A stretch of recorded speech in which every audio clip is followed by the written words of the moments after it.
Welcome to the Evangelical Dark Web. Tonight, we will be discussing a few different topics, but the main topic of discussion will be the biggest story going on right now, and that is the border crisis in Texas, which is creating a broader constitutional crisis.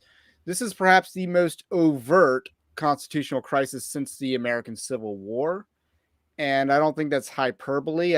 There's a lot of covert ones, bad Supreme Court decisions. Most of these constitutional crises are brought on by the Supreme Court. But as far as overt ones, this one is contributed to by the Supreme Court, but it's mostly brought in by the fact that Texas has declared an invasion and they're fighting with the federal government in order to thwart that invasion. So that is our main topic for tonight. I know you've been following the story, and we do a lot of Christian news gathering and commentary here on Evangelical Dark Web. That's kind of our thing, but we also react to the latest happenings in a Christian way. And what is interesting about this story is Big Eva's very reticent to speak on this issue. I don't Well, know if you've noticed they've anything. always been very soft on immigration. They've always had to treat the refugees, I won't say like they're human, but they actually treat them like they actually think of them as refugees, just people seeking a better life and all that stuff, when they're really just opportunists. They're actually thieves because they're stealing your resources. And I think the word invader is probably the most apt. So no. I like the term bipedal locust, and that's kind of my coined term, because it's basically a locust on two legs, and they're just coming in and harvesting all your crops from you. It's kind of like the Joel imagery of the plague of locust. yeah, it does make you think that, illegal immigration, this many illegal immigrants, and I saw some numbers that suggested the amount that have entered in under the Biden regime would be larger in population than over 40 states. Yeah, it'd be like what? Yeah, 12th largest state in the union. I think it was closer to like there's 6 states that have higher populations Yeah. than the amount of illegal immigrants that have been flooded that border under Biden. And this is just something that would not happen in a competent governmental system. And it's unthinkable that you would let your border get invaded like this. Yet here we are. Now, I want to follow up on the Evo Awards where I said I had some positive things to say about Greg Abbott at the time, if you recall that. And you were a little skeptical of Greg Abbott, I still am. but Greg Abbott stepped up to the plate here. Yeah, I mean, it only took him till his third term in office to Yeah, step up to the plate. 3 terms and you're out, though, right? I mean, So the sad part is you have supposed, like Ted Cruz as your senator, who should have been lobbying for you to do this action the entire time. Then you have Chip Roy as well as your, you know, loudmouth congressman, who again also should have been pressing you to do working the Texas political apparatus to be like very uh, protectionist on immigration policy. So I mean, it should not have taken until 2024 to finally get some action and movement on this. 2023, if we're really being fair, because a lot of this stuff has happened in 2023. He declared the invasion quite a while ago, but I think it he does appear declared he's the actually acting on it. I think he declared the invasion in 2022 after Kerry Lake lost. And so it's like this. I mean, the trains of justice are very slowly rolling, And that's a problem for sure. I think it is a problem that it is slowly rolling. But I would reject some people on our side, I would say, are basically saying that this is all fake and nothing's really happening. And I got to say that that's an incorrect assumption. This is going to become something real, whether it's forced to become a real thing and it was just grandstanding at first, but now it's forced to become realer than it ever wanted to be. I wonder. Or I wonder or how much of whether this is about Ken Paxton getting freed up to actually do his job that the people of Texas elected him to do, because he had the impeachment proceedings, and I think he's actually removed from office during the impeachment proceedings. So now that he was essentially acquitted, that means he's able to actually do his job once again. So I think a lot of so I wonder how much of but this is isn't the because Solicitor General the one that's actually going to be arguing the case? well, yeah, Solicitor General argues the case, generally would argue the case before the courts, but the fact that he's able to set policy agenda in the capacity as Attorney General of Texas, I So think one is of the things that was kind of coming up was that Texas Governor Greg Abbott is talking about the Constitution, but he isn't that's not his actual argument in court, which turned out to not be to be a false narrative to kind of undermine what he's doing. And there's court documents from last year where they're citing the invasion clause, they're citing the Constitution as their basis for the action that they're taking. And that was pretty clear in the court documents, but apparently people didn't read the documents before making claims about what Ken Paxton and Greg Abbott are or are not that's kind of arguing in it's court. almost amazing that they're nitpicking the difference between what you file in a court document versus your political narrative on this separate occasion. Yet they didn't do that when like there's countless other Supreme Court cases they haven't done that to, like the affirmative action case where they didn't really 100%, 110% strike down affirmative action, like which is why Harvard is still doing it. They just changed the name. Then you have the vaccine mandate case. They didn't actually strike down vaccine mandates as unconstitutional and a violation of medical freedom or privacy or even just bodily autonomy. They didn't establish bodily autonomy as a right, and they left the medical workers out hanging out to dry. So they didn't actually rule on the issues, and we treat these as victories. So it's like the one time where we don't distinguish between the political narrative, or we try to make a distinction between like a political narrative and the court filings. It's kind of just I don't know. It's like this is the time we try to differentiate between what the courts actually said versus what Abbott's doing. Right. So let's give the update on what exactly the situation is. The court said that the Biden administration is free to remove razor wire from the border, specifically at Eagle Pass. Texas has responded to that by putting up more razor wire. And there does appear to be some sort of standoff between federal and state agencies. The federal government is not, to my knowledge, actively opposing Texas on the ground rather than in the courtroom and perhaps in rhetoric.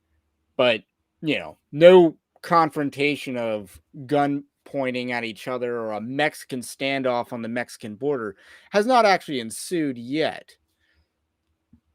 And in the meantime, this was developing yesterday, was the governors were coming out of the woodwork to stand with the governor of Texas and the actions that he was taking.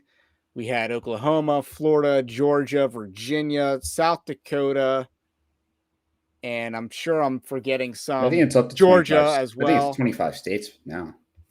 And the current status on that is, you're right. 25 states is a number. Every Republican governor except for Vermont, which you probably forgot had a Republican governor, but he's a Republican up there, but barely, I guess, in name only. And he's the only one that didn't want to sign on to it. Even Chris Sununu didn't. He's endorsing Nikki Haley, who basically peddles the liberal narrative on illegal immigration, but nonetheless, he came out to support his fellow governors, the Republican Governors Association that did it. So that is the status update. We have 25 governors standing up against the uh, federal government under Joe Biden. So that's a pretty incredible sight. This is basically almost a compact between states going on here. And it is going to lead to a showdown with the federal government. And the question is, who's going to play chicken on this issue? So I guess that's the first question to kind of lob up to you. What do you think happens from here Do you think the federal government kind of tucks tail, or do you think Texas backs down first? I mean, honestly, if I had, I had to say Texas ducks tail on this. If past behavior is indicative of future behavior, I would go with the past behavior. I would go with Texas, and Biden regime's let 10 million people so far. But the other angle to this, if you want to actually play Texas, is if the Democrats are trying to polish the turd that is Joe Biden and his presidency, then they'll actually let Texas do what they want to do, let the 2024 election happen, and then crack down. So that if they want to like polish the turd, then that means they're going to stop the immigration, let things stabilize a little bit, and then clamp down. Now, there's a few angles in which this is being fought. One is in the courtroom, and I don't know who's going to win that case, because if Amy Coney Barrett's going to side with all the other liberal women on the Supreme Court, and I do mean other liberal women because she is also a liberal woman. She is an awful, as it's called, affluent white liberal or feminist liberal, or right? Or is that awful? Yeah, the idea is like affluent You got it right. women, feminist, liberal, whatever. So that's what she is. And she is, she's been a bad justice, and it's not even debatable. She got Roe v. Wade right. But other than that, she's a D tier justice on the Supreme Court. If we're doing a nice little tier list, like you got all those YouTube videos on tier lists, you got Samuel Alito and Clarence Thomas at the top. They're probably S tier, if not A tier, depending on which one you like better. And then spacebar. The C tier, you have Kavanaugh and Neil Gorsuch. They would probably be C tier justices. And then you got D tier. I would not even. I want to make sure that we know that Kavanaugh is a better justice than Barrett. No. I also don't like trusting women that have two last names. Something about not taking your husband's name in toto. I don't know. So not really trustworthy. And then the F tier is Roberts and every Democrat appointed Supreme Court justice, which are all women, by the way, now. It's Kagan, Sotomayor, and Ketanji Brown Jackson. They don't have any dudes on the Supreme Court other than Roberts. So I think that's pretty interesting. Barrett screwed us on this, which is unsurprising. She has a very Catholic, and by Catholic, I would probably mean she is very aligned with the Pope on a lot of things. She's pretty against death penalty as far as I can tell. The Pope is also very pro open borders. So, except at the Vatican, they have walls and security there, but he's generally been a pretty pro open borders guy. And that seeps down into her theology, her worldview. Pope also was nowhere to be found on any of the issues regarding 2020, and neither was Amy Coney Barrett. So you don't put a COVID Nazi on the Supreme Court, and that's what Trump did. That was a bad idea at the time, but because Ginsburg died, you had to put a woman on the Supreme Court instead of the most qualified person available. So, and by Catholic, I mean she agrees with the Pope. The woke Pope, of course. So those are just my thoughts. So it could go to the courts, and I'm not sure if it would win there because a lot of these justices also voted against Arizona in 2012. We got to remember that there's the Show Me Your Papers law in Arizona in 2012. That was struck down by the Supreme Court. Should not have been struck down by the Supreme Court. But Texas passed a similar law about arresting people for being illegally in the country. But, so they've already gone after that law as well. So there's a lot of ways that this could play out, especially in the courts. But let's say they lose in the courts. Is Greg Abbott going to find the balls to defy the courts again? He's defying the courts in posture right now. But is he actually going to do it? I mean, I think this is where the strength in numbers is actually coming in hand, because I've written about Greg Abbott being more of a follower than a leader. I mean, if DeSantis is leading, then Greg Abbott might be like 3 weeks behind DeSantis. So I think unified states, like this band of states, and one might call it a confederacy of states that is, aligning themselves over this border security, is actually going to strengthen his resolve, whereas he would otherwise be rather impotent. And I think that's the case. A lot of these other governors have skin in the game because they have National Guard deployed in Texas. So they are actually helping with, I believe it's called Operation Lone Star. So they have skin in the game. Texas and Tennessee, I know for a fact, have National Guardsmen there. And that's kind of why I was like, hey, Bill Lee, you going to say something? He came out with the governor's statement, as far as I can tell. But one thing I like about the map of states is that there's continuity. You know, so if a civil war breaks out, there's continuity between all the states that are aligned with the coalition states of America, which might be a nice way to rebrand, right? The coalition states of America, the Yeah, nice CSA, and then the Union. Are we going to call them the Union, or is it just the the Federal work. States of America? I was I going to don't. say workers' union. The Workers Union. Except, workers union, labor unions don't like illegal immigrants.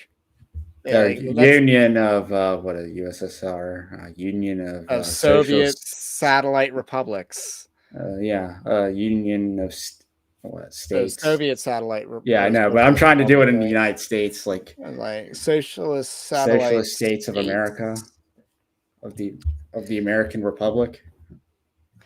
Yeah, I mean that's definitely what is lining up, because I don't want to say it's the worst case scenario, because I actually kind of view a civil war as preferable to this, presidential election, because that's how much I'm looking forward to that. But the idea is that 25 states, and then you have some of those states like North Carolina and Kentucky that is like, yeah, if they want to side with the federal government in this civil war, those governors are not going to last very long, because they're Democrats in deep red states. But I just think, Hollywood's coming out with a movie about the Civil War, about an American Civil War, which has a very preposterous premise that Texas and California are working together. And it just basically regionalizes the conflict. But in reality, this is much closer to more of an English Civil War scenario, where you got certain parts of the country are, Cavaliers, and the others are parliamentarians.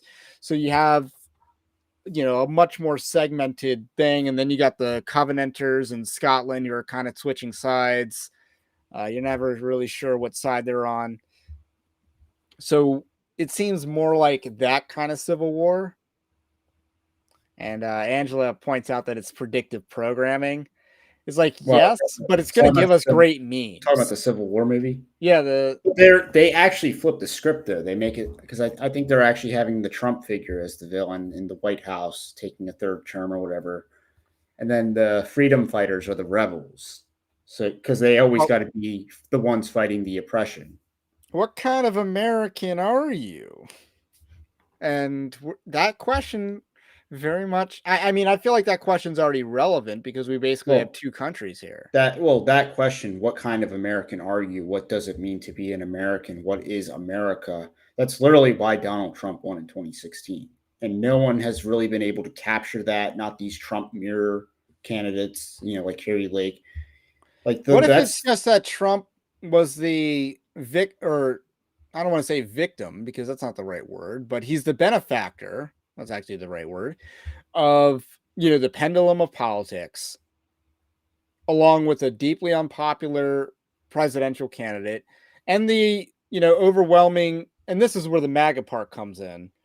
There's an overwhelming sense that the America's in decline. Well, yeah, but I mean, I wrote this in the Identity Politics. Trump, the MAGA movement, And he captures that specifically. the MAGA movement is like Pat Buchanan paleoconservatism plus Ron Paul's foreign policy, and that's how you get MAGA. And again, that works. It captures identity as to what is America, and he actually tapped into that essence. That was in decline, or that America is in decline, you need to make America great again. And he captured the identity of what it means to be an American. And that's why he won. And that's also probably why the Republican brand sucks. Why Trump copycats don't work, because they don't actually do that. They copy Trump. They don't copy what Trump did.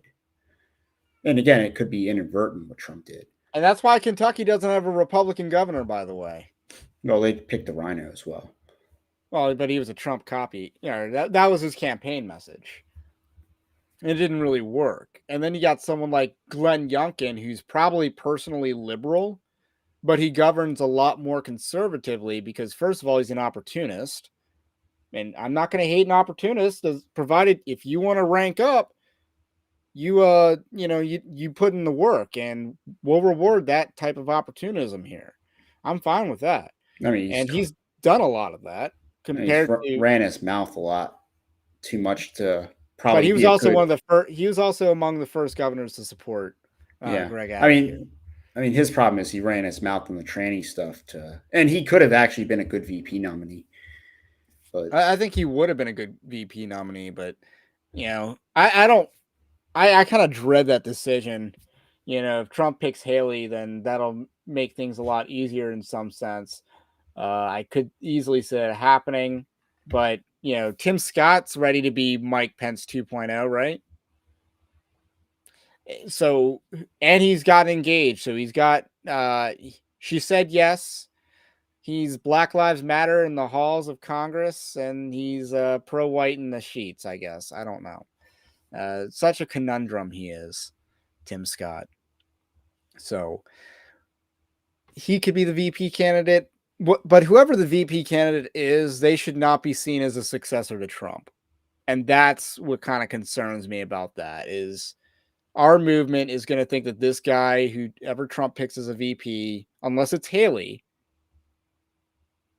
it will be the person that we should run in 2028. And that's just I don't like the sound of that, because Trump is not going to pick someone who's strong to be a VP. That's why he picked Pence the first time. So that's my read on the situation. If you have a strong personality, if you're an alpha male, you're not going to be on Trump's list for VP.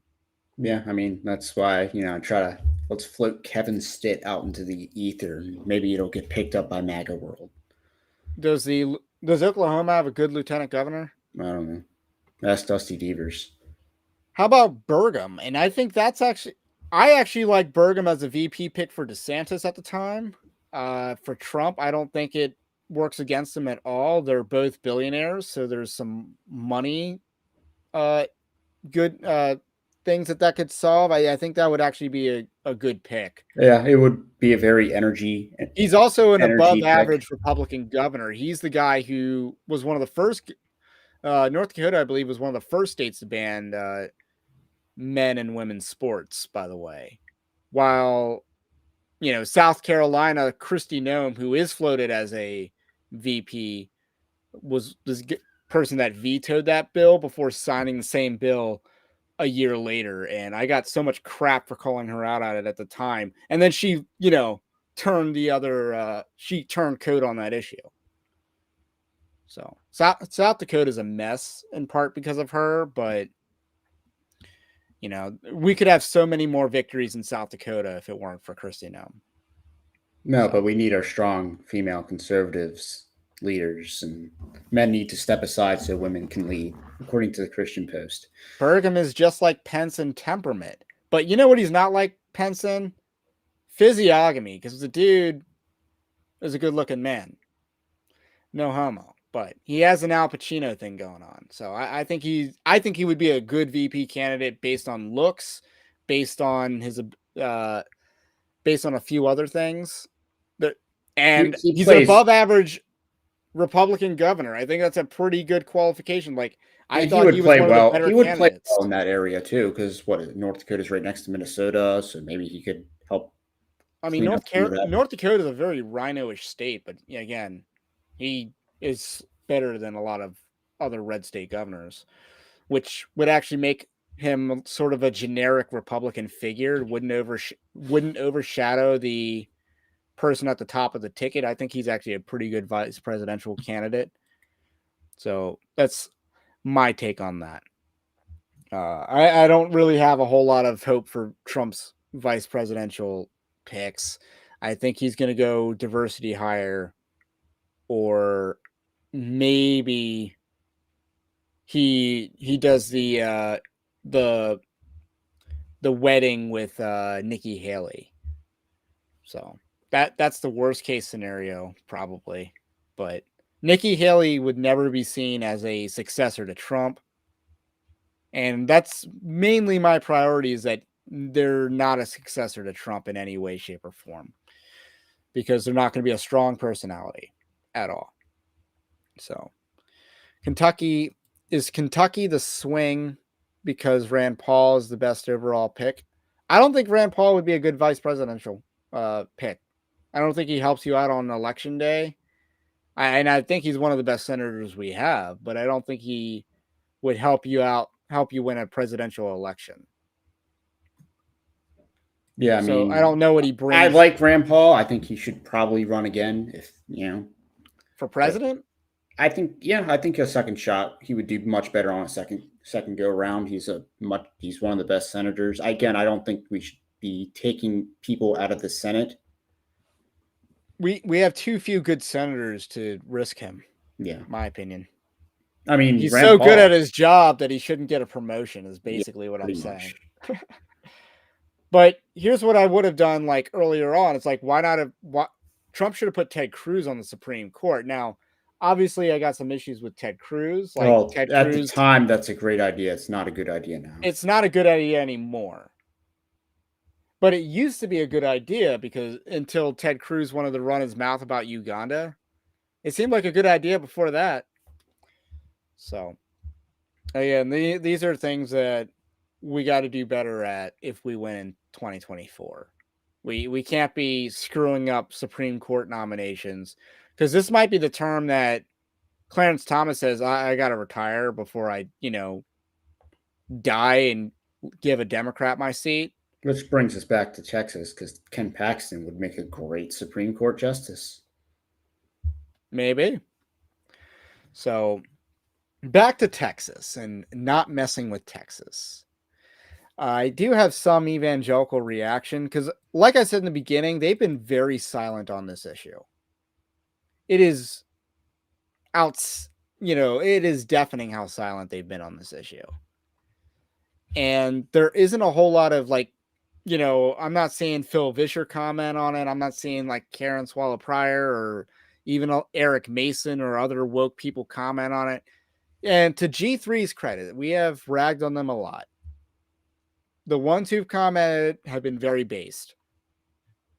So I appreciate G3 and Medeva for coming to their senses on this issue, on this political issue, because they're not very good at politics in general. They're not very good on constitutional issues in general, but they seem to get this issue. And for that, I want to give them some credit. I'm trying to pull up the tweet. Yeah, here we go. So allow me to share screen. So we got basically this one guy who's kind of like a lower level Southern Baptist kind of guy. Bradley Mason. I stand with razor wire carving up brown children in rivers because states' rights is quite the Christian take. So that's kind of his point, and I responded with the yes. Actually. I mean, why stop at razor wire? Again. I mean, if DeSantis wants to really help, ship some alligators to the Rio Grande. Let's put some alligators out there. I don't know if they're indigenous to that area. I don't know if they'll like the area, but if we need to get something that's more desert friendly, then maybe we can go to Africa and get a nice crocodile. Maybe a crocodile might work better than an alligator, but we can definitely work something out. So those are my thoughts. Yes. And he's one of the only evangelifishes out there that's really commented on this story. The liberals are kind of ignoring it. And from what I've heard, like, this is everywhere on Twitter. but this story is not everywhere on Facebook. The borders story in general, or Yes. I mean, I don't see any news stuff on Facebook, but So that's kind of been my read, and otherwise Christian media has been pretty silent on this issue, which is interesting. Like it's kind of interesting that the Alistair Beggs thing, right? Christian Post hasn't actually reported on that story. They did republish Samuel Say's article, which I knew was going to happen, but they didn't publish any news article about that. But they have covered this story. If I think they've covered this story. It's just interesting what gets covered and what gets not covered. But this is the most overt constitutional crisis that we've had, and it is gearing up to be the possible match that sets off the Civil War in the United States. no, as it should. I mean, let's just be honest. But the long overdue idea of just importing a replacement population. And it's just like, oh, we're only now stepping up and saying, hey, we don't want all these people coming over. And Yeah, so and this has been every country in Europe is basically having these same issues. They just don't have the means to resist that the United States has. they don't have the will to resist either. I some of these countries in Europe, they could resist if they wanted to. Smaller borders, uh, boats and patrolling their ports and stuff. So this is something they could do if they wanted to. The southern border is much bigger because America is big. And we have unique problems with that. We also have a uniquely unhelpful neighbor in Mexico because they don't have their stuff together. They ever since America beat Mexico in the Mexican-American War, they've just been a failed state. So that's kind of the story of Mexico. And it's hard to be a neighbor with that. So they're not a good neighbor. They're not State Farm. And here we are dealing with them basically being a third world funnel for the United States. It's not something that's sustainable long term. So there's a lot of things that I'd like to do if I were running America's foreign policy. Number one, we'd invade Canada and put down the Marxist regime up there. Number two, we'd take forward positions along the Mexican border if necessary to prevent invasion. And, obviously along those lines, there's no reason why we're processing people who cross over into our nation. They should not be processed. They should be repelled. Well, I mean, the problem is they're going to keep coming until we actually make it so that it's more costly. It's more costly than it is beneficial. We have to actually make the cost benefit analysis flip because, again, so long as it still benefits them to cross or to try, it should be then they will lethal keep force doing it. that is the repellent. Like this is what Julius Caesar did when the barbarians wanted to settle in Rome, in Roman territory. They wanted to cross the Alps and settle. And he's like, no, we're not doing that. And deployed the legions. That's what America needs to be doing on its southern border, but we don't have competent leadership. This is, something that any other nation would have done in history, but we're like the one.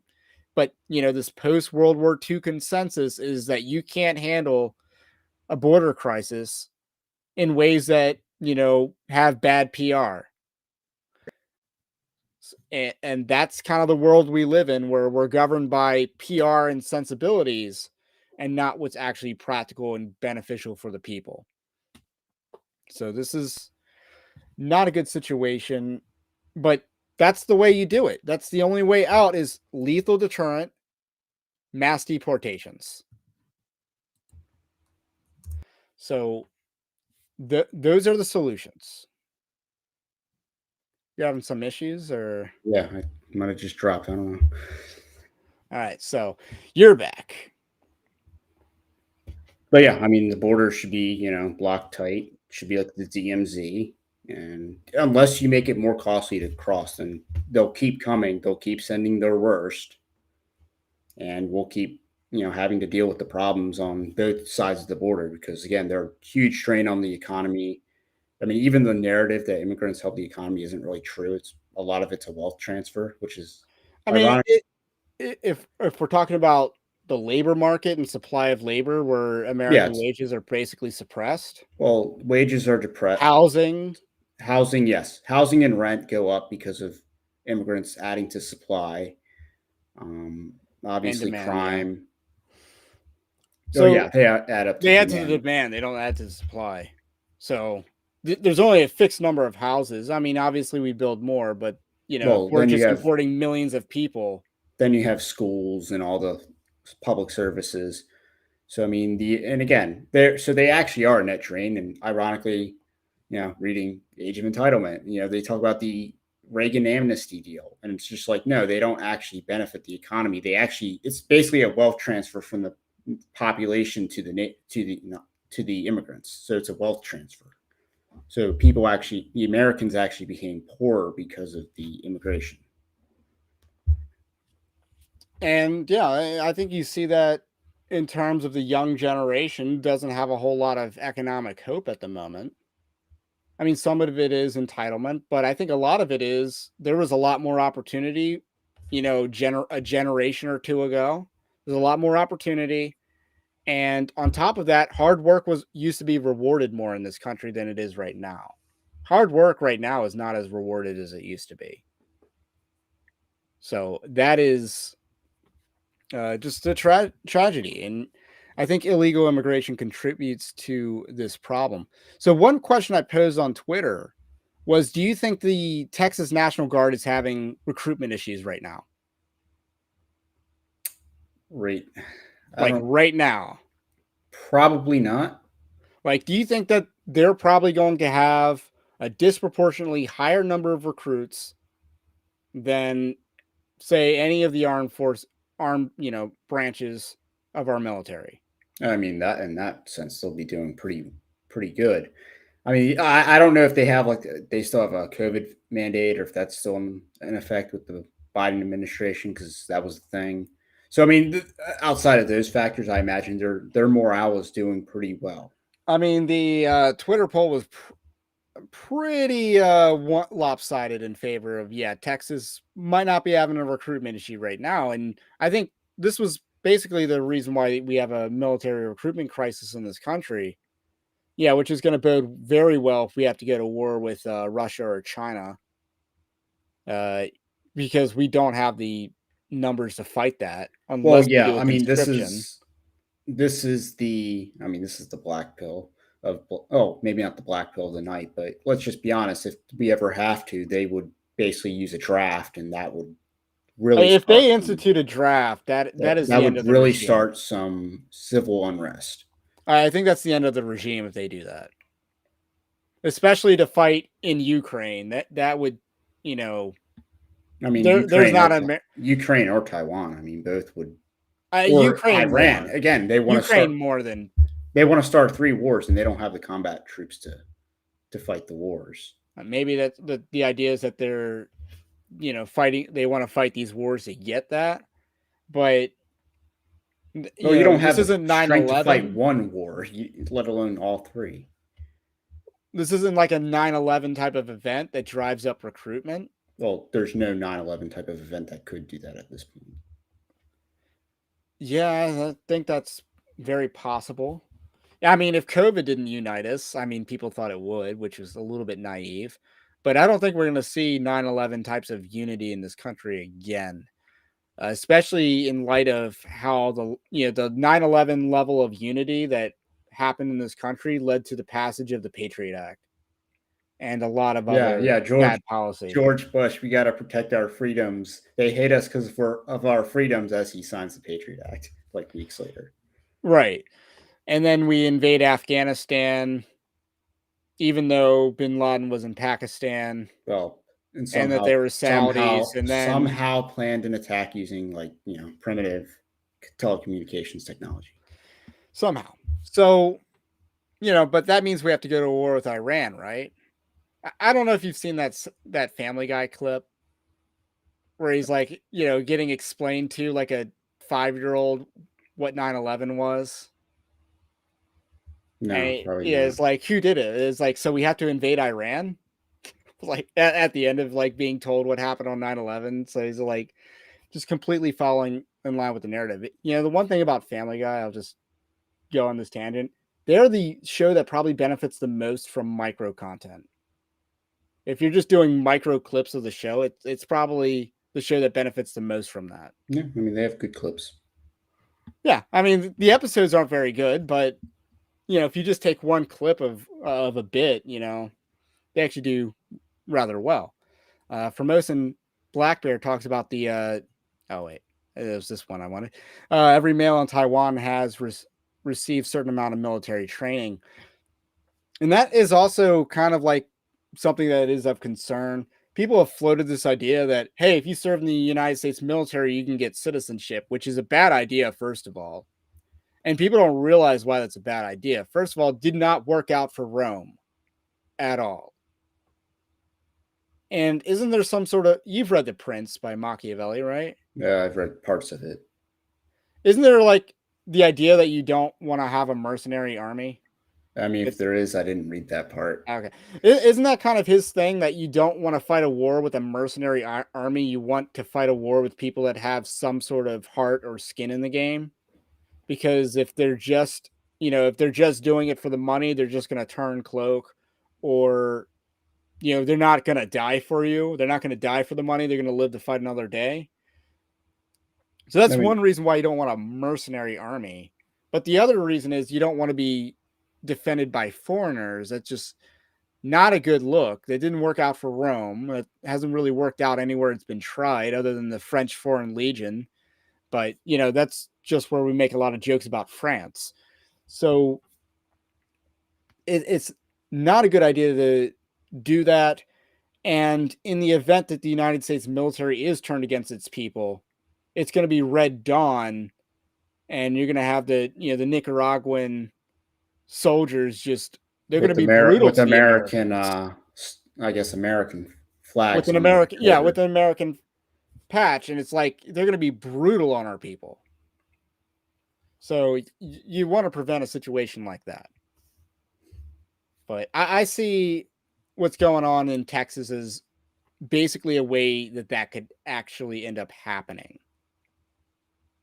And I think it's, alarm bells should be going off. Yeah, but this is also goes back to the 2024 election. The regime might be trying to stabilize things just enough so people be like, yeah, okay, things are calming down. I can vote Biden in 2024. Because if they let the immigration ratchet continue, that is like the campaign that campaigns for Trump, or at least So you're campaigns basically against Biden. saying that this is like a local election or a city election where they increase the police presence in order to lower crime so people vote for the incumbents. That's Yes. basically the argument that you're saying, That's which not the only thing they might do. They might do a sugar rush to the economy. They might try to lower interest rates. So that is something I've heard that they're going to start doing that in Q2. there's a lot of different little nuggets that they could just plug and play with to essentially polish the turd. But is that going to work on this issue? Because this is a confrontation between the federal government and Joe Biden and the state governments and Greg Abbott, who's kind of the tip of the spear on this. If he loses that confrontation, he looks weak, and that does not help his election chances. I mean, yes, and Because winning is what helps your election chances. Being a winner, is what helps you out. Being a loser, losing to the states like that is not going to help him out. It's going to make him look bad. I mean, but on the flip side, I mean, part of the reason Obama did well in 2012 is because the Republicans were governors and they basically were able to, stimulate a lot of economic growth in certain states, particularly like Michigan, which went for Trump in 2016.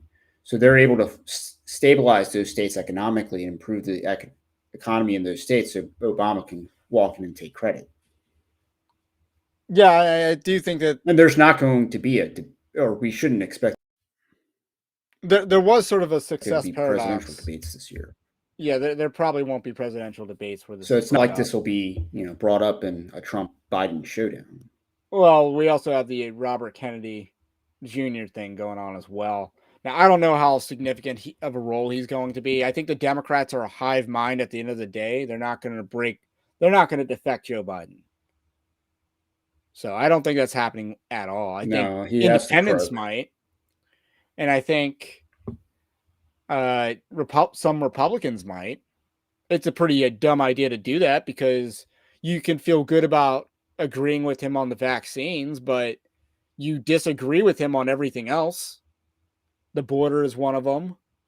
Gun control, life. He's pro-abortion. He would not appoint good Supreme Court justices. And I think he was asked about this, and he picked Earl Warren, one of the worst Supreme Court justices in American history, as someone who he thought did a good job. So, no, you don't want RFK as president. He'd make a terrible Yeah, president. he'd be a good, Eh, cabinet official, agency head. Like let him control the You'd FDA. rather him be a Democrat president, but then, what we've had, but you do not want him to be a president Yeah, in the you want affirmative. he's good on certain issues, bad on others, and he'd make a good That's why he'd make a good cabinet Again, he's good officials. on one issue, Yeah, or a couple, but yeah, very related issues. related issues. But if you're talking comprehensive policy, no, he's terrible.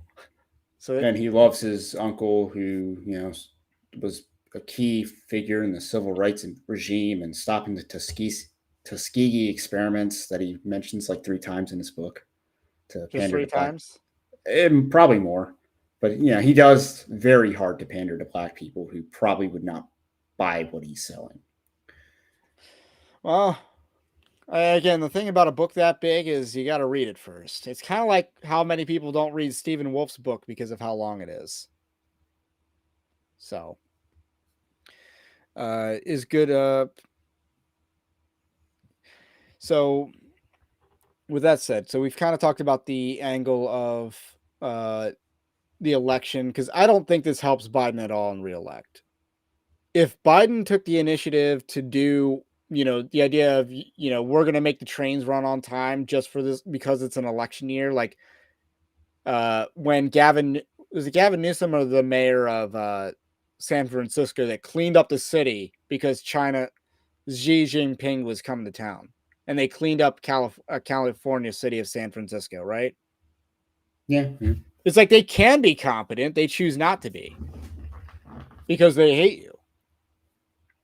I think that they're not afraid of Biden losing. So those are just some of my thoughts. I don't think they don't play for one election. They're not boomers. I mean, they are boomers. Joe Biden's actually a little older than a boomer, but the boomer con can only think of the next election. The Democrats, they're not just about the next election. When Barack Obama lost election after election, other than the two, 2008 and 2012. They lost every other midterm, and then also led to the Democrats losing in 2016. He didn't moderate at all because they're not playing for the elections; they're playing to terraform our society into something unrecognizable. And I think Joe Biden would rather the border keep flowing open than to shut it down to win an election. Because No, if they show that the border can be shut down, then Republicans will just shut it down. And Greg Abbott right now is showing that the border can be shut down, at least in a strategically important location. So I don't think they want to shut the border down at all to make the trains run on time. That's my read on the situation. yeah. I mean, again, I think. I mean, I agree with a lot of that. I mean, I'm not sure what they'll do because it's the early stages. You're dealing with Greg Abbott, so we don't actually know. So we're dealing with two incompetent sides, And the only thing that, and a lot of the stuff that's giving you confidence in Greg Abbott is simply Ken Paxton and the coalition of states. So those two things are what's really uh, what's really driving it home. The problem is, let's say Greg Abbott wants to escalate beyond just the razor wire. He wants to expand his operation. He wants to maybe throw the buoys back into the water, throw the alligators or whatever, and really just militarize the border. That's where I think Biden might really step down or clamp down. So it could be like the more you push, the more they'll actually react, or maybe they'll give you the one little zone on, like, I guess federal lands or whatever at Eagle Pass, but or they'll just divert the immigrants somewhere else. So, speaking of RFK Jr., apparently RFK Jr. has backed Texas. So that's one update. And Donald Trump finally spoke up on the issue earlier today as well. He I was, spoke for them. his absence was getting pretty palpable there, for a minute there. We were starting to I notice, mean, and yes and no, but people were starting to murmur about his absence. I mean, his absence in social media is actually, it's generally a positive thing, one might say. So this is So I'm going to pull up the map of the states. So we got 25 states, and yeah, it's a nice little continuity. We got some strategic high ground, like a lot of the Rocky Mountains. We got the Ozarks, Appalachians, and then we got some swampland like the Everglades and Louisiana Bayou. So this is pretty defensible territory, right? yeah, can even make gains in others. A lot of gains to be made. You just invade from West Virginia into Maryland and Pennsylvania and take Pittsburgh. And if we just want to game theory this out, I mean, obviously, this is much more going to be about local governors with their National Guard. And if it does amount to a civil war, they'd be deputizing militias and stuff like that. I don't think it works out very well for the feds. This is my read. I think people would defect, and then Well, what if one of the reasons the regime is very slow to react to Abbott is simply because they would the morale on the ground with the border control, like they actually their bureaucracy is slow rolling the administration. So you what kind of got that. Border Patrol and DHS. Yes, like the idea that they're the ones kind of slow rolling their directives from Mayorkas. So I It think there is a certain bureaucratic enforcement that's maybe resisting the regime, and and basically the same thing that the FBI was doing against Trump, except in this case that are actually the border control is actually doing it against Biden.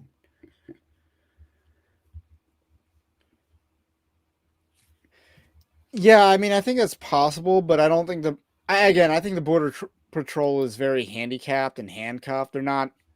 I don't know how much of a sway they really have on this situation or in any situation. I do think, people like Charles Haywood talk about this a lot. They are a lot more fragile than they appear because they aren't as competent as they're not capable of governing a nation because they reject reality itself. And even, this is why, let's just take Muslims for an example. They were pretty competent at governing, were they not?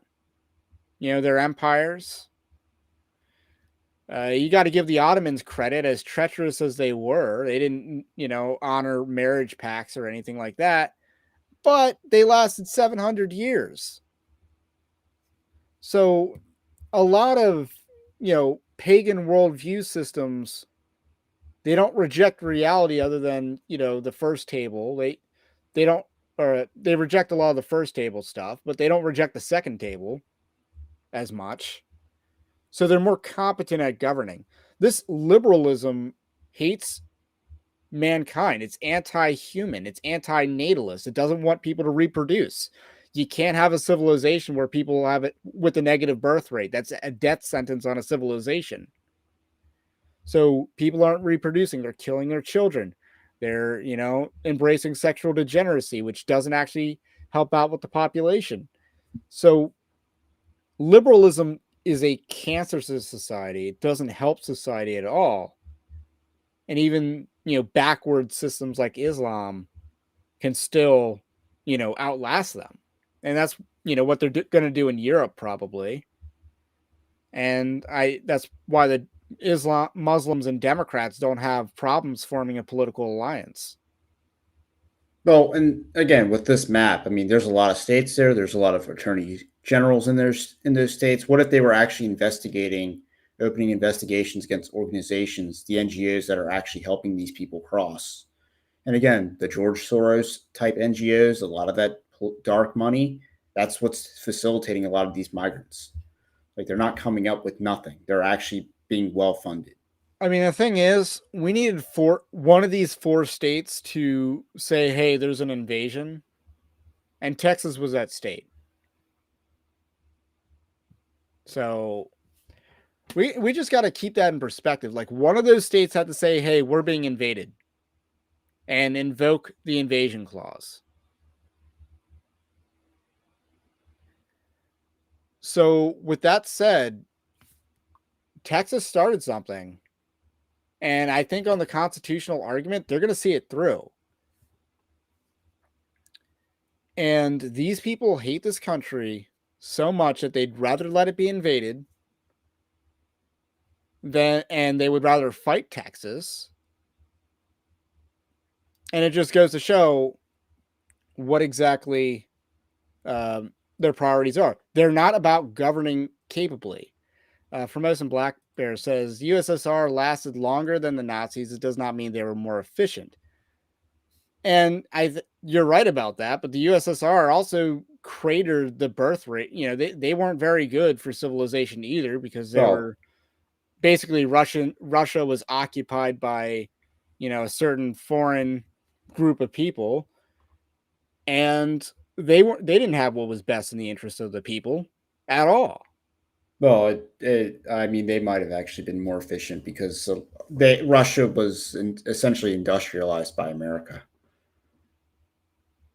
So, I mean, we essentially gave them nukes. We gave them not that they stole the nuclear information. Well, yeah, they did that too.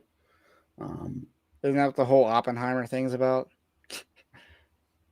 I don't think his name was Oppenheimer, but I mean, we helped them build locomotives, and like we essentially gave the Soviets a lot of their industrial capacity, right? Because so therefore they might have actually been more efficient than the Nazis on that count alone. Yeah, initially the Stalingrad was more of their industrial center, but then they moved their industry deeper into their territory. But they did last longer. Yeah, Germans are known for their efficiency, so you're right about that. But they lasted longer because they won the war. They were on the winning side of the war. And I don't know what the kill-death ratio was on the Eastern Front, but yeah, the Soviets lost the most people in the war. Because even German strategic retreats, they're still very costly. So Russia's gaining a lot of ground. The Soviets gained a lot of ground, but they suffered dearly for that.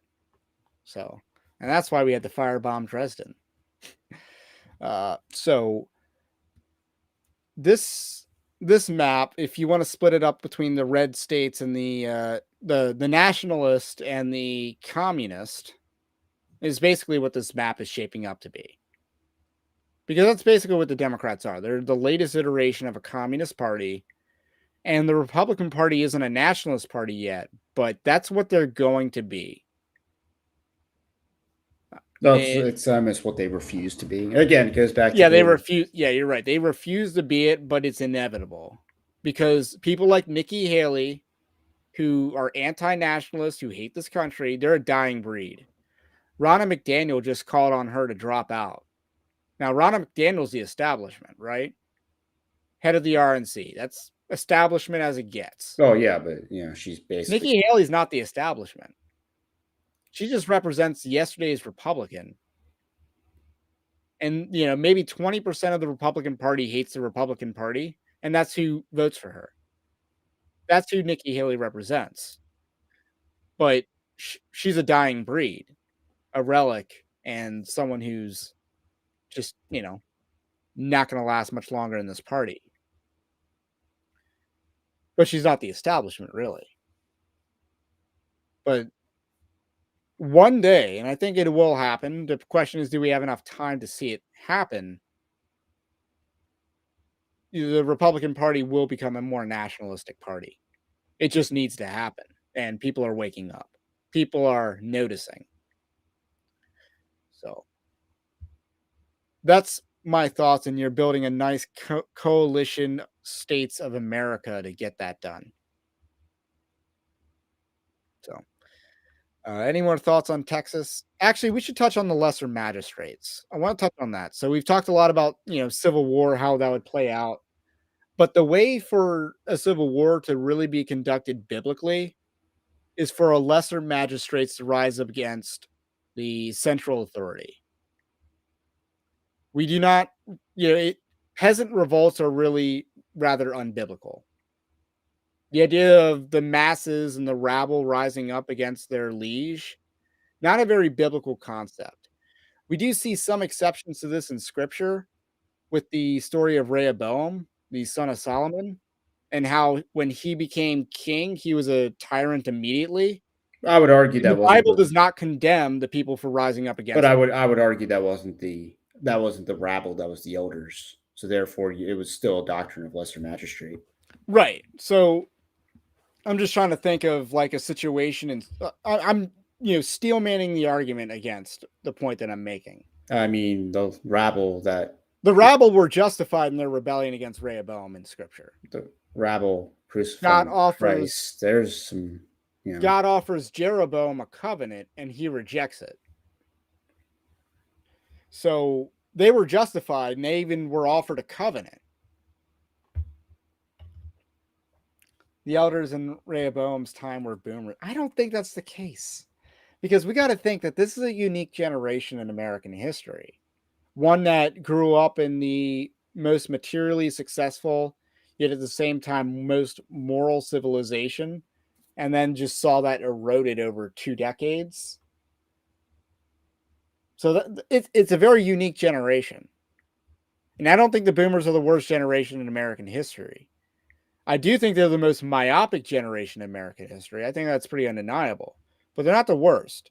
The worst generation in American history is the generation that was in power in the that passed the Federal Reserve Act, the 16th, progressive 17th, and era. 18th, 19th Amendments in the United States Constitution. So the progressive era power brokers were the worst generation in American history. That's the worst generation. They did damage that was irrevocable. But the boomers are the most myopic. They're not thinking about the future. Yeah, I mean, That's the difference. I will have to write about this one day. Because again, Christopher Caldwell. Again, reading the book is fascinating because it is a huge history lesson on boomers. So that's one thing that's been very interesting to read, and it just takes you the chapters kind of take you through different eras since the 60s. So it's kind of fascinating in how it breaks it down and all the things it actually says about boomers. And yeah, it's a real black pill, red pill, truth pill, all at the same time. I have some hope for Gen X, but they actually got to step up a little bit. But usually when they step up, who votes in elections? Yeah. And then not Gen X. Someone's waiting as for much. the Actually, they vote more than millennials and Zoomers, so they got us there. and someone's voting for the eye candy Republicans. It's probably us. But yeah, I mean, we got a lot of work to do on our side, and this is something that I said, and this applies to the Greg Abbott situation. We win by governing. We don't win by owning the libs. We win by governing. That's how we win. And too few people know this, and too few people, and these are people on our side that don't know this.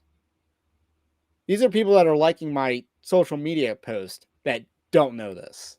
They think they know this, but they really don't. So we win by governing, and that's how you move the needle. That's the goal, is to govern. The goal is not to own the left. The goal is not to expose the evil. This is, discernment ministry, right? So we do a lot of exposing of evil, but that's not the ultimate goal. There's a goal beyond that. That's the means, but that's not the end all. You take the Alistair Begg story. We exposed him, and the goal would have been that he repent of his position. That hasn't happened yet. But that's not, the goal wasn't to just write an article and, be done with the situation. We are actively involved in the stories that we're reporting. Like when I report on the Southern Baptist Convention, there's an end of trying to help the Southern Baptist Convention. Even though I'm not Southern Baptist, I seem to have a much more vested interest in their success than most Southern Baptists do. And it's not even close, to be fair. So there's a goal in this. But the ultimate goal, but we win by governing, not by exposing, not by owning the libs, not by mean tweets or memes. We win by governing. I mean, this also, I don't know if you followed the whole creating culture debate that's been in all those discussions surrounding, why the right can't create culture. I liked what John Yes, Doyle I have said. been following. I watched John Doyle's. I like what he talked about, how it's just like the right thinks, being smug is winning. And that's, that's Jeremy Boring to a T. Yes. Smug, arrogant, cocky, thinking owning the libs is actually doing something. Now, how much do you think that fits Doug Wilson? Probably not as much. He has more of a grandfatherly demeanor, maybe, and also like a storyteller, which again it's fun to hear him speak, but it's not always the most when he concise. Writes. It's not very. Yeah, I read his writing in his voice, and I do that with a lot of people, but yeah, it's a fun voice. With Wilson specifically, his greatest strength is also his greatest weakness. Very, very long-winded and little word salady, but if you were hearing him talk, it's very entertaining. And yeah, it is great delivery. I was just wondering with a lot of the stuff that they do in Moscow, how much of their creative culture falls into that trap. So it's a question worth asking, because again, the end all isn't to just expose the left or, and I've talked about this in the upcoming book, is that, Christianity is not a value proposition for a business, and certainly not for a movie or a culture. So you can't just slap a Christian label on it and expect people to want to do business with it. So with that said, I do want to kind of pivot over to a related story. This was something I covered on Evangelical Dark Web on Wednesday or Tuesday, actually. And it's a story that came out of Megan Basham, who usually writes for the Daily Wire, but this was for First Things. And it was David French, Russell Moore, Curtis Chang's Bible curriculum was funded by liberal dark money. So this happened a while ago, where they formed a thing called the After Party, which is part of Curtis Chang's ministry, the After Party. This is what it is. It's like towards better Christian politics. And all of a sudden you're seeing a lot of liberal evangelical infiltrators talk about how much we need to be political. Michael Ware is doing that. We have the there's an Alberta's book, Tim Alberta's book, that has been very influential in trying to do that. So there's a lot of liberal evangelicals saying how much the Christian needs to be involved in politics. And it's basically just a psyop to say, hey, you need to be liberals too. It's, because if you're not, you're like those Christian nationalists. And by the way, Christian nationalism is the proper biblical position and application of Christianity in the civil arena, by the way. But Megan Basham wrote this article at First Things magazine. And here's just an excerpt from her findings. Alberta's book offers no details about the funding of the project, which is the after party, but a bit of internet sleuthing revealed that in May 2022, the Rockefeller Philanthropy Advisors announced that the after party would be one of the 32 beneficiaries of their new pluralist project, which is investing $10 million to address divisive forces. If the money was divided evenly, it would more than cover the entire 250,000 budget of Chang's umbrella organization Redeeming Babel, which is behind the after party. So basically, the Rockefellers, and that's old money, they want to advance pluralism, and pluralism is just a fancy way of saying polytheism, right? Or universalism. Civic or civil polytheism. And now, well, universalism is how you mesh the polytheist together. So while Chang and company claim that their project isn't focused on parties or policies, the Rockefeller announcement noted that it would launch in the battleground of Ohio, though none of the after party's founders called that state home. Rockefeller's interest in bankrolling Bible studies is a red flag. In the same grant round as the after party is a group that seeks to promote leadership of rural homosexual and transvestite people.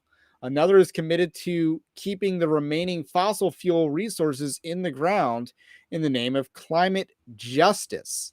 In 2019, the after party's benefactor gave $100 million to the Collaborative for Gender and Reproductive Equity in an initiative that funds efforts to safeguard abortion and ensures that youth have access to gender affirming care.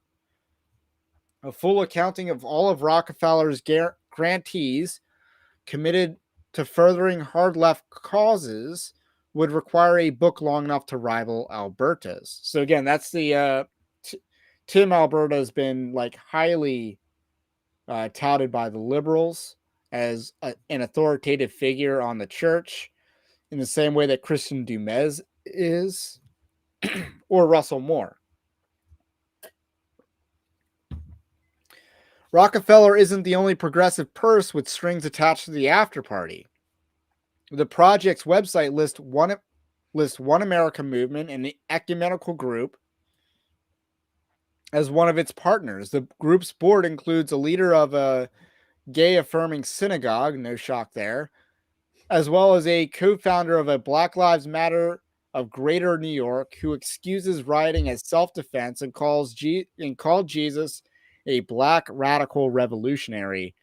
One America has revealed over $2 million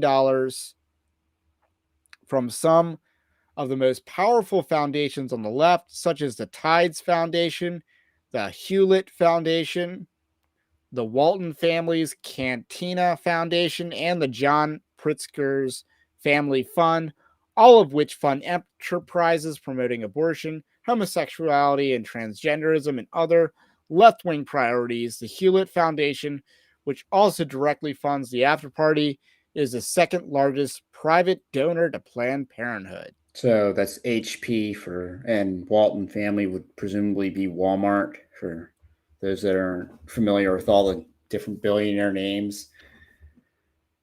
Now, didn't we do the live stream like several weeks back, probably last year, that had to do with other dark money infiltrating the church? That was it. I can't remember. There's been a few of those. You did something on dark money. We've talked about the less dark. He Gets Us campaign. He Gets Us. I wouldn't necessarily call that dark money. That's just stupid money. The Green family is just stupid rich, and they don't know how to use that money at all. And there's that. The Chosen, I think, is very much a Venn diagram with the He Gets Us campaign, by the way. So they have money on the bad guys' side. Yeah, but And a lot that of is this, why people like David French are still around. That's why people like Russell Moore are still around and Curtis Chang. it was They neighborly have faith. money. Neighborly faith. And that Right. was the guy that founded eBay, I think, the Democracy Fund with Pierre Omidyar. Right. Yeah. I reported something on that, right? Yes. Or Yeah, we did a okay. live stream on that particular subject. And so, I mean, the idea that dark money is infiltrating the church, it's not even a new phenomenon. That's pretty much a lot of the premise of enemies within the churches, which is what I immediately thought of with this This whole. article is very much a follow the money. Well, if you look into the history, I mean, the Schofield Bible, Who funded that? yeah, he funded that. So I'm going to issue a last call because I didn't want to go on too much longer. So last call for questions. I do want to address a comment. Lady Ballers was a bad movie. It did not look good. And the reason why I didn't think it looked good is because it did not have the acting prowess necessary to make it a good movie. That was my opinion from afar. It seems that some people thought that. I haven't seen a good review of it. And by good, I mean a quality review. But I do think it's interesting. And while we're on the subject of pop culture, I just want to say I feel like things like South Park kind of dumbed down the millennial generation on this issue. Because 2006, they had the episode Mr. Garrison's Fancy New Vagina or whatever it's called, which made fun of the transgender issue entirely. It basically equated it to Kyle's dad wanting to become a dolphin. So that was how they equated it. And then in sometime in like 2015, they basically say you should be able to use whatever bathroom you want. So South Park like regressed on their commentary on this Well, they issue, did the same and thing. millennials did the same thing, and millennials went with them on that. And they did the same thing with the, put a chick in it and make her gay or whatever. Which is also With the, like the dumbed down, which is a dumber critique than what was previously yeah, I available. mean, they called Steven Spielberg and George Lucas child rapist for for Kingdom of Indiana the Jones, Christmas. yeah, Yeah, Crystal Crystal Skull. Skull. They went there, and then it's just like, oh, she's sympathetic. It's all the fans that made her bad. It's just, yeah, they're not as South Park just is not what it used to be, and millennials don't realize that. So, okay, seeing as we don't have any questions, But I'll Lady just Ballers was the definition of smug, arrogant, Jeremy Boring. Just to go back to that yes. culture. So with that said, I do want to say if you like Evangelical Dark Web, don't forget to like and subscribe, especially if you're new or you're listening. And you can support our work over at evangelicaldarkweb.org/join. We do have an upcoming book that will be titled Winning Not Winsome, 10 Commandments of Spiritual Warfare. New material, underlying material, undergirding this ministry. But what's interesting is how much winsomeness is coming up in public discourse again. Like when I started the project, it was, very much a buzzword of Big Eva. Now it's being used a lot because of the whole Alistair Begg thing. And you're seeing a lot of critique of winsomeness. So we're coming out at a good time right now. So you definitely want to stay tuned for that book when it comes out. But until then, we will catch you on the next one.